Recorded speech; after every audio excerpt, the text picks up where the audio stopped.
Station Helion 9 always smelled faintly of sterilized metal and old ozone, as if the air itself remembered every argument ever held within its walls. Commander Arya Salas stepped off the shuttle ramp and into the grand concourse, boots striking the polished floor with a crisp rhythm. Around her, dozens of species drifted, marched, or slithered through the hall, each with their own agendas. None greeted her. Eyes followed her, not with curiosity, but calculation. She ignored them. Today's session was supposed to be a formality, a debate on the trade tariffs slapped on Terran vessels.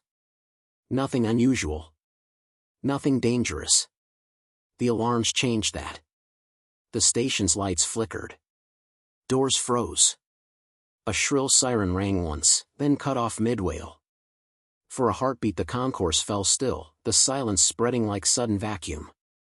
Every display screen in the hall blinked to black. A single message appeared across them, red glyphs pulsed like a heartbeat.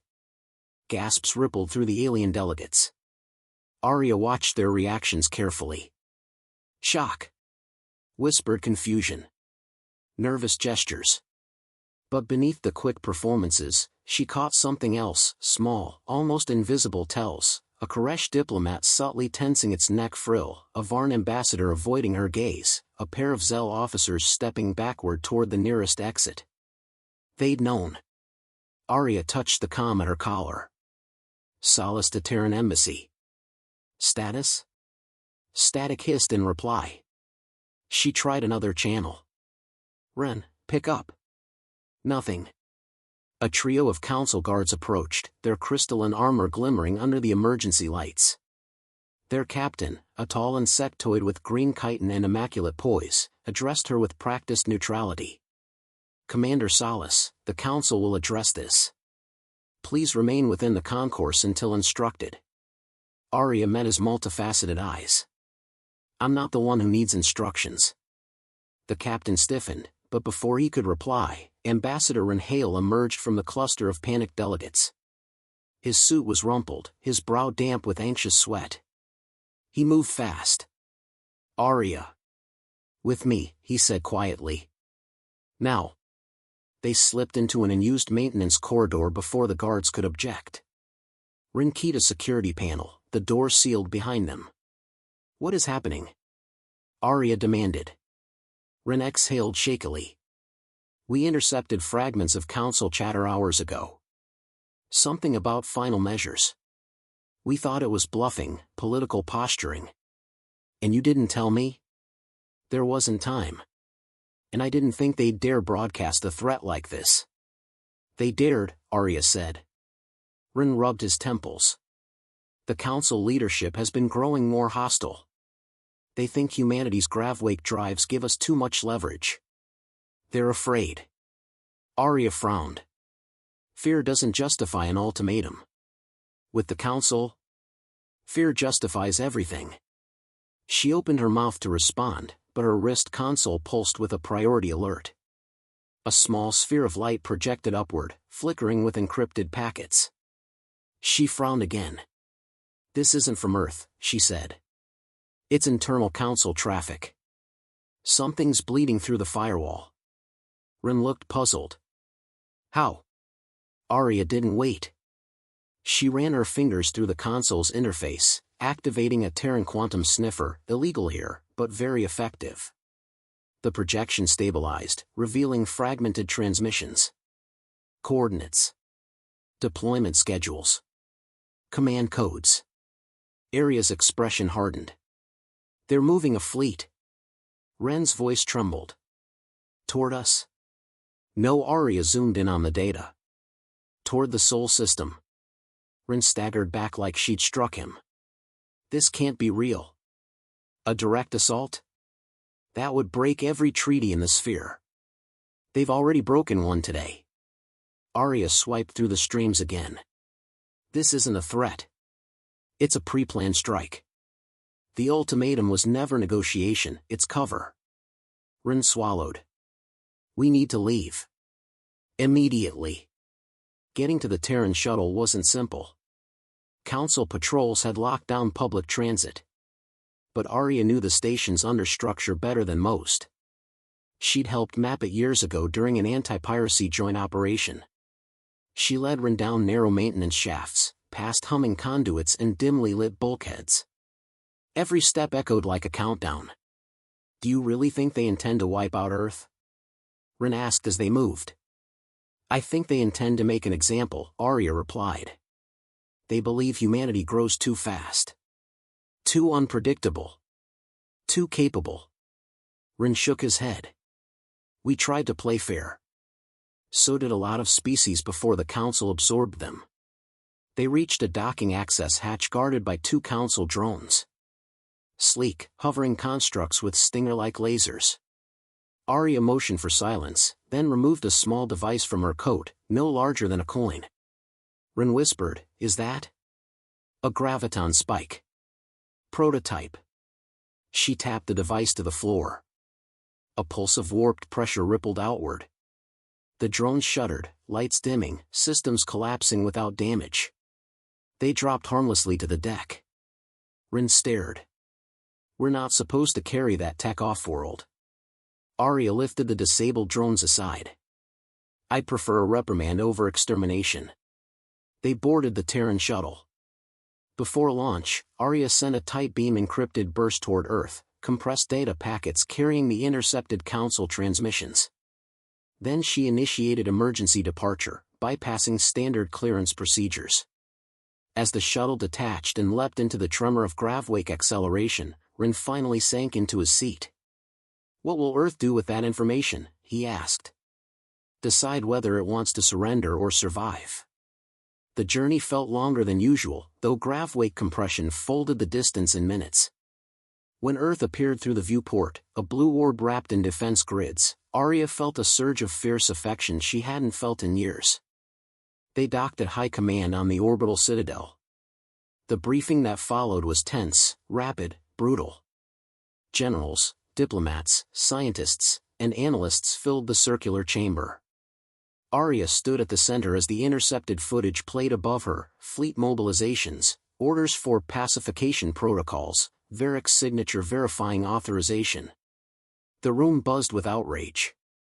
One admiral slammed his fist on the table. "We can't take on the entire Council." "Not yet." A diplomat countered, "If we disarm, they'll dictate every step we take for the next century." Another voice, "We can negotiate." "No," Arya cut in. "Negotiation only works when the other side wants stability. This is a coordinated strike. They intend to strip us down to pre-FTL capabilities. Maybe worse." President Mara Ilian leaned forward. "Your recommendation, Commander?" Arya didn't hesitate. "Operation Iron Pulse." The room stilled. Iron Pulse had been a theoretical contingency, an offensive cyber-physical strike intended to disable Council command networks, power relays, and fleet coordination systems without loss of life. Risky. Bold. Entirely human. Arya activated the holomap, showing precise vectors. "We don't destroy them. We disable their ability to mobilize. If their infrastructure collapses even briefly, they'll recall their fleet. They can't wage war without a functioning grid." "And if they press forward anyway?" someone asked. "Then Earth's defense lattice holds. And if it doesn't, we don't exist long enough to regret restraint." Silence settled like dust. Finally, President Ilian spoke. "We vote." It was close. One by one, hands rose. Voices declared approval or refusal.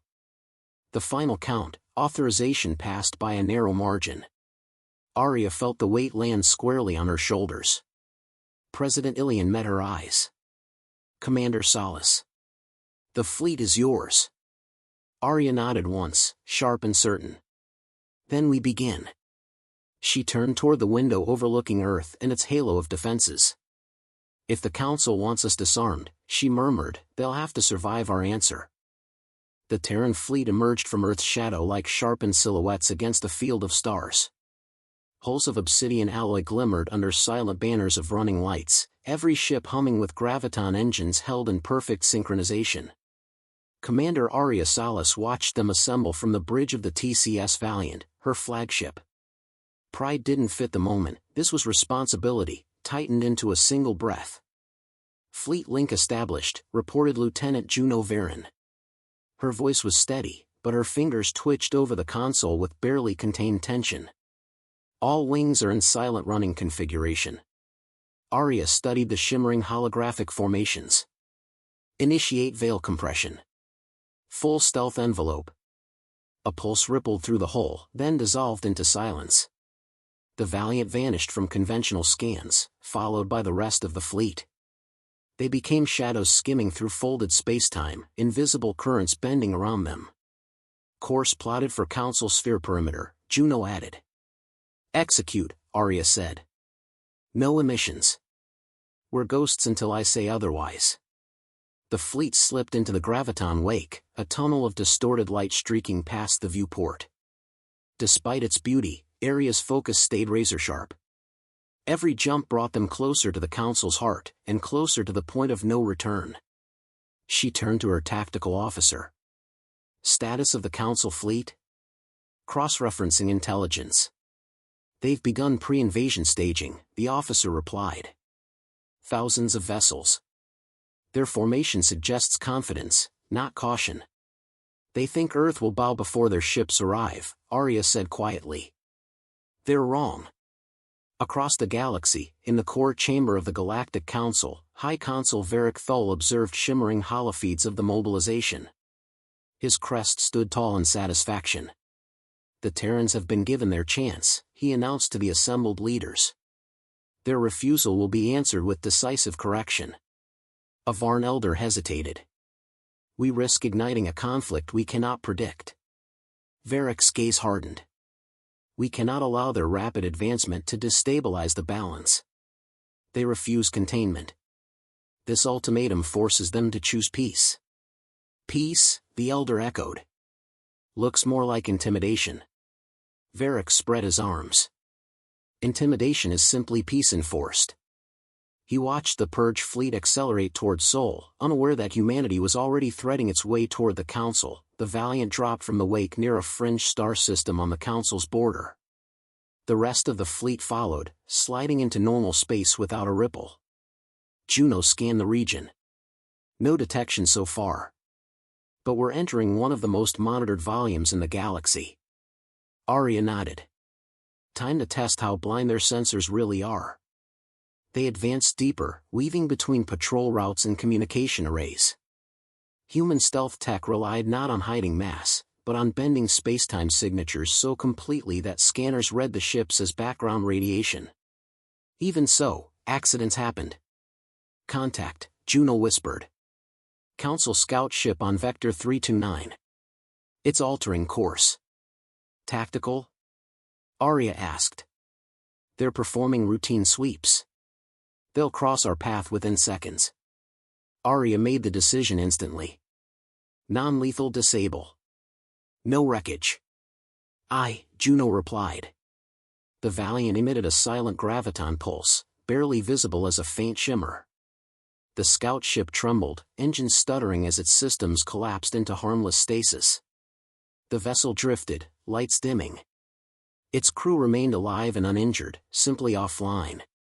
"Scout neutralized," Juno confirmed. Arya exhaled. "Good. No casualties. Keep moving."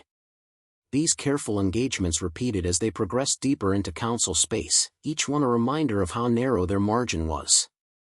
One mistake could trigger open war before Iron Pulse was ready. Hours passed with no alarms triggered.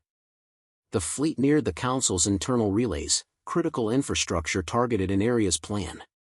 But as victory drew nearer, her thoughts tightened around a memory she rarely let rise. Eridanus. The siege had lasted 13 days. She'd been 20, newly promoted, barely able to comprehend the devastation unfolding around her. The colony world had burned while Council observers monitored the conflict, refusing to intervene.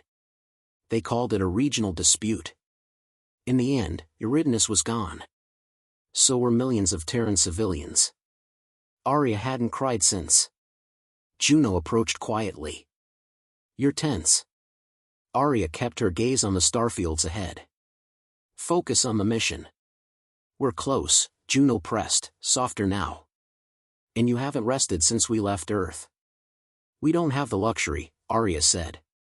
Once Iron Pulse deploys, we'll have seconds before they understand it wasn't an accident. Juno hesitated, then nodded.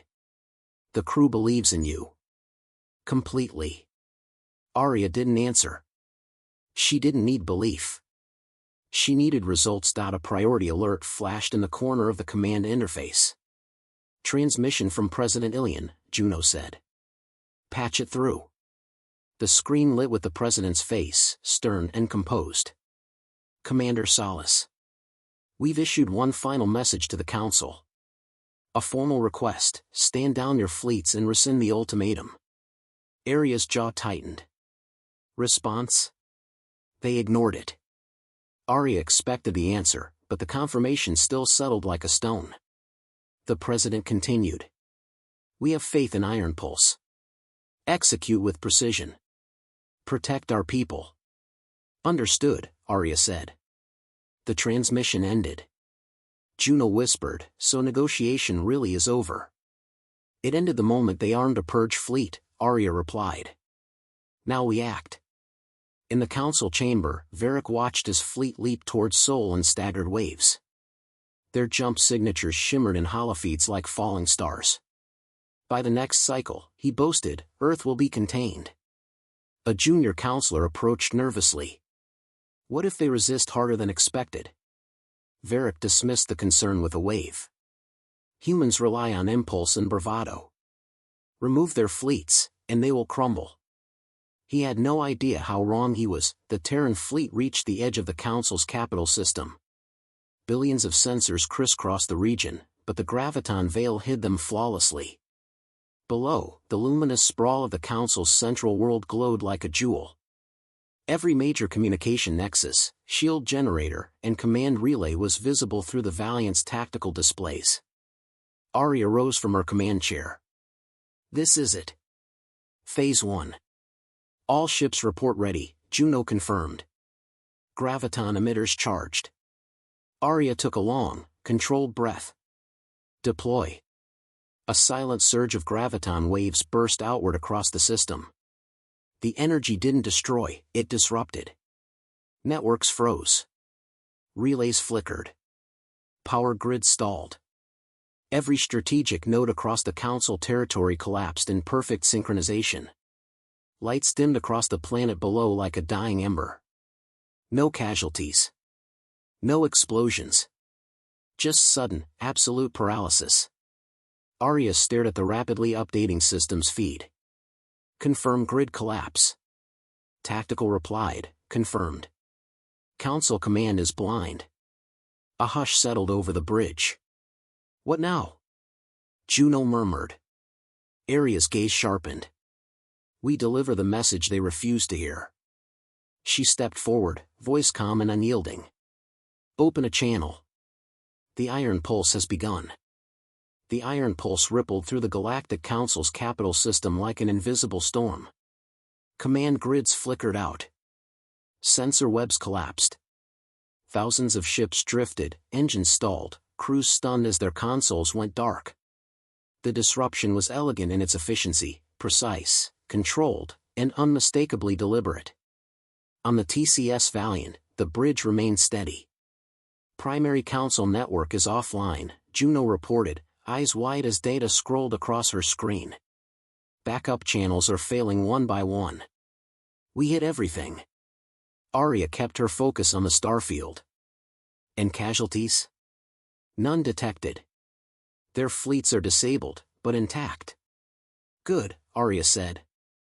That's the point. We're not butchers. A new alert illuminated the far side of the holographic projection, Sol system, drawn in deep blue. A cluster of red signatures approached at high velocity. The Purge fleet, Juno whispered. Arya braced her hands on the console. Patch and Earth command. I want full relay. The display shifted, revealing Earth in the background, haloed by defensive stations. Admiral Lorne appeared. Behind her, personnel moved quickly, their voices low but calm. Commander Salas, Lorne said. The Council's fleet is making final approach.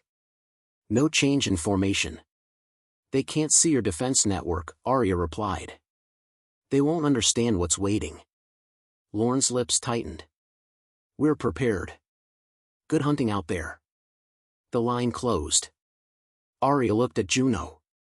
Display the soul battlefield. The hologram expanded. Red blips advanced like a tide. Blue defenders waited in layered formation around Earth, their graviton wavelances warming to full output. Begin uplink, Arya ordered. Juno nodded. Relaying Council fleet telemetry. Arya watched, silent, as the battle unfolded half a galaxy away. The Council's armada surged into range. Their captains attempted to initiate standard firing sequences, but their systems barely responded. Weapon arrays flickered. Drive coils struggled. Then Earth answered. The graviton wavelances fired. To Council sensors, it must have looked impossible, columns of distorted space unfurling outward like shimmering cuts in reality. The lances didn't explode or burn. They unmade structural coherence, unraveling the Council's ships with disciplined precision. The first volley sliced through their vanguard. Destroyers folded inward as if crushed by invisible hands. Cruisers shattered along clean lines, drifting apart in eerie silence. The fleet broke in under 2 minutes. On the Valiant, the bridge crew watched in stunned quiet. Even knowing the technology existed didn't prepare them for the sight. Juno finally spoke, voice low. 93 seconds. That's all it took. Arya exhaled, steady but somber. They forced our hand. A final sweep from Earth's defense grid neutralized the remaining hostile ships. Escape pods jettisoned from the wrecks, clear signs of surrendered crews. Earth Command immediately began rescue operations. Council fleet eliminated without civilian loss, Juno confirmed. Arya nodded once. Then it's time. Inside the Council's chamber, panic was spreading. Delegates shouted across the circular hall. Dozens frantically attempted to access dead consoles, only to be met with blank screens. The vast chamber's luminous walls dimmed to a dull glow. Even the ambient gravity flickered. At the center podium, High Consul Varric Thol stood rigid, crest pressed flat against his skull. His composure, so effortless before, now looked brittle. This must be sabotage, he snapped. An internal failure. A rogue faction. The Terrans lacked the reach for this. The statement cracked from the strain. A trembling counselor stepped forward. We can no longer deny it. The Terrans warned us. They asked for withdrawal. We ignored them. Varric hissed. They destabilize the galaxy. They grow too quickly. Another voice answered from the shadows of the chamber doorway. Maybe you should have grown with us. The room fell silent. Arya Salas walked into the council chamber with deliberate steps, 2 Terran diplomatic guards beside her. They carried no weapons. She didn't need any.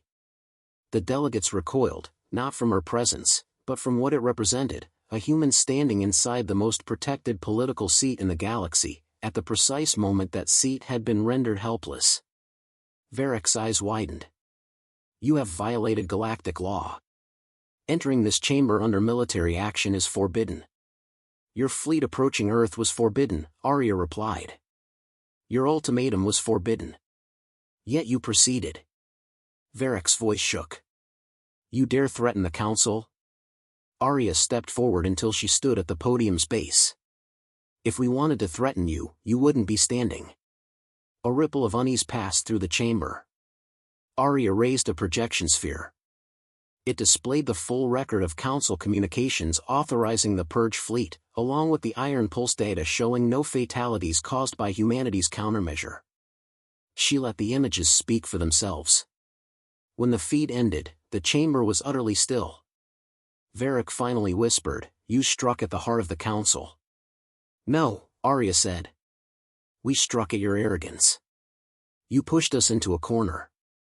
We survived. That's what humans do. Her voice remained level, but beneath it thrummed the quiet fury of every Terran who had ever watched a colony fall while the council turned away. A Zell delegate rose slowly. "What do you want?" Arya answered without theatrics, without triumph. "Recognition. Sovereignty. Equal footing. And the council's aggression ends today." Another elder spoke, voice barely audible. "And if we refuse?" Arya looked toward the darkened ceiling, where system indicators still flickered with iron pulse disruption. "I think you already know the answer." The delegates turned on Varric. "You guaranteed compliance," one snarled. "You assured us the Terrans were primitive," another added. Varric backed away, crest dimming. "This is temporary. Their technology is unstable. Their will." A senior counselor cut him off. "Your decisions endanger us all." Varric looked around the chamber, searching for allies. He found none. He lowered his crest. The gesture was small, but centuries of tradition made it unmistakable. Submission. Arya didn't smile. There was nothing to celebrate here, just the end of a mistake. "We will draft a new treaty," the senior counselor said. "One that acknowledges Terran autonomy and forbids preemptive actions against emerging species." Arya inclined her head slightly. "That is acceptable." Her mission wasn't vengeance. It was survival, secured without genocide. As Arya exited the chamber, Juno's voice came through her earpiece. "Commander? Are we clear?" "Yes," Arya answered softly. "It's done." She paused at the balcony overlooking the council's capital. Lights flickered across the skyline, slowly stabilizing as systems rebooted. The world would recover. The council would adapt. And humanity would finally take its place without fear of a knife at its throat. Back aboard the Valiant, the crew awaited her. "Is it over?" Juno asked. "For now," Arya replied. "But the galaxy won't forget what happened today." She looked out at the stars. They seemed sharper somehow, open pathways rather than borders. "The council finally understands," she said quietly. "Corner humanity, and we don't break." Juno nodded. "We prove them wrong."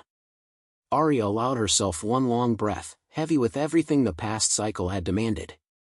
Set course for home. As the Valiant entered the graviton wake and surged toward Earth, the council chamber remained silent behind her, its pride shattered, its fear awakened, its future irrevocably changed.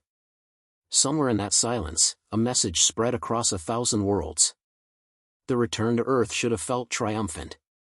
Instead, the TCS Valiant drifted toward the Terran capital like a ship carrying too much truth. Silence lingered over the bridge, not from fear, but from the weight of victory earned without celebration. Juno broke the quiet first. "Fleet Command wants a full debrief the moment we dock." Arya stood at the viewport, watching Earth rotate beneath them. Storm swirls, night-lit cities, gleaming orbital arrays, everything the Council had nearly erased. "They want reassurance more than information," she said. "We changed the galaxy in a day. Someone has to put that into words." Juno exhaled. "You think the Council will honor the treaty?" "They'll honor fear," Arya replied. "Fear lasts longer than ink." The Valiant locked into its docking cradle. As the airlock cycled open, the sharp scent of Terran atmosphere filled the ship. Officers lined the entryway, forming a corridor of solemn faces. There were no cheers, just nods of gratitude, understanding, and relief. President Mara Ilian waited at the end of the corridor. "Commander Solace," she greeted, extending a hand. Arya took it. "Madam President. You performed the impossible. The entire collective owes you their lives." Arya shook her head. "No one wins in a conflict like this. We only prevented an ending." "A necessary one," Ilian said, her tone firm. "Walk with me." The president led Arya through the Citadel's wide marble corridors. The building hummed with activity, strategists, technicians, diplomats, and analysts moving with purpose. Holograms projected casualty counts from the Council fleet, all zero on the Terran side. Rescue efforts were well underway. You want to know the Council's reaction? Ilian asked as they walked. I can guess. Shock. Panic. A few species demanded your immediate arrest. Ilian gave Arya a side glance. They were ignored. Arya's lips twitched. Good. They've already begun drafting the first unified treaty revision in over 200 years, Ilian continued. The vote to accept humanity as a permanent council member passed by a margin that shocked even our analysts. Arya stopped walking. You think it'll last? Only one thing lasts in galactic politics, Ilian said. Consequences. They resumed walking until they reached a meeting chamber overlooking the ocean. The room's wide windows painted everything blue and gold. The president motioned to a chair. Sit. And tell me your honest assessment. Arya lowered herself into the seat. The council isn't stable.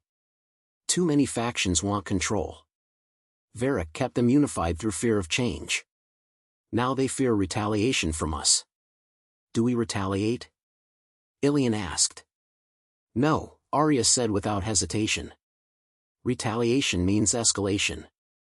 We've proven our capabilities. Now we show restraint. The president nodded. Then we agree. Hours of detailed questions followed, tactical, ethical, strategic. Arya answered each with calm precision. She described the execution of Iron Pulse, the fleet maneuvers, the confrontation with Varric, the treaty's terms. No embellishment. No drama. Just facts. When the final question ended, the president leaned back. You've become a symbol, she said quietly. The face of humanity's defiance. Arya looked toward the ocean, where waves crashed against the shore. Symbols break easily. Not this time. I don't want that role, Mara. Which is exactly why you're the only one who should have it. Arya didn't answer. She never sought fame, recognition, or political power. She wanted safety for her people. That was all. A soft chime interrupted the moment. A council diplomatic request appeared on the hollow screen, marked with the highest urgency. Ilian raised a brow. They're quick. Curious or nervous, Arya said. Maybe both. The president opened the channel. The screen displayed the senior counselor Arya had spoken to after Iron Pulse. His expression was controlled, but tension tightened the edges of his gaze. President Ilian. Commander Solace, he greeted with stiff formality. The council requests your presence on Helion 9. We are formalizing the treaty. Arya tilted her head. You want us back on the station where the ultimatum was broadcast? Yes, he replied. We intend to correct that error publicly. Ilian was the first to respond. We will attend. And the corrected message will be broadcast to every member world. Agreed, the counselor said. Commander Solace, your presence is mandatory. Arya held his gaze. I expected nothing less. The connection ended. Ilian sighed. The galaxy is watching. No room for missteps. We won't make any, Arya said. 2 days later, Arya stood aboard a sleek Terran diplomatic cruiser as it approached the familiar silhouette of Helion 9. New defense drones floated around the station, their movements jittery, clear signs of a nervous operator on the other end. Juno traveled with her again, serving as liaison. Feels strange coming back here, she muttered. Like walking into a room full of people who expected your funeral. Arya offered a small, dry smile.